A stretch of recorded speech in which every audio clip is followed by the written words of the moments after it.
Nasunog ang barak sa mga pulis sa Camp Crame kaninang umaga. Mabilis naman itong naapula dahil katabi lang nito ang fire station ng PNP. Saksi si Cara David.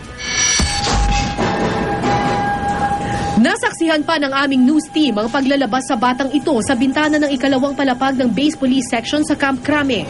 Balot ng makapal na usok ang naturang palapag ng gusali. Sa pagsiklab ng sunog, mag-aalas 11 ng umaga kanina.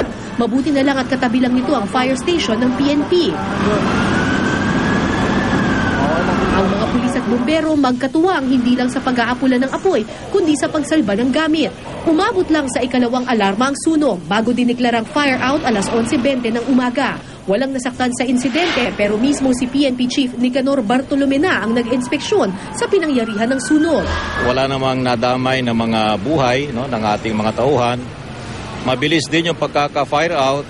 Before 11:30, declared na siyang fire out. Puro usok na lang ang nakita doon.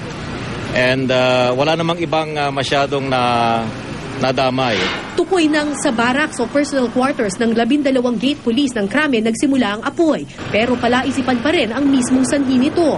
Iniutos na ni Bartolomeng suriin ang lahat ng electrical wiring sa naturang gusali para masigurong ligtas ang mga ito at di posibleng pagmula ng sunog. Hindi ito ang unang insidente ng sunog sa kampo. Agosto noong isang taon nang masunog ang kanilang sports center. 2004 naman ang Animoy Ginyera ang Camp Crame nang masunog ang imbaka ng armas at balak. Ako po si Cara David, ang inyong saksi.